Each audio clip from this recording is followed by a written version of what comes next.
चंद्रपूरच्या पुट्ट्यानं तुमच्या सर्वांचे स्वागत आहे आपल्या day 3 of Samsung S25 ultra चॅलेंजमध्ये.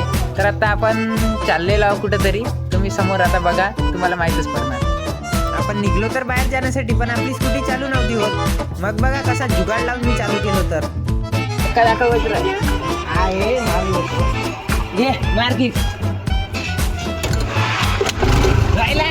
Miracle 7 crore. आपण पोहोचलो दुकानामध्ये काहीतरी घेण्यासाठी, तुम्हाला आता समोर मी दाखवतोच. तर आपण दुकानामधून हे घेतलो, नूडल्स पॉकेट 2 आणि हे कुचकुचे शेजवान चटणी टोमॅटो सॉस. इथून सुरुवात झाली आपली नूडल्स बनवण्याच्या प्रक्रियेसाठी. हे टाकले गंजीमध्ये नूडल्स आणि बघा कसे झाले आपले तयार नूडल्स, चमचमीत पुरे जबरदस्त. तर आता समोर आपण भेटूया नेक्स्ट व्लॉग मध्ये. तो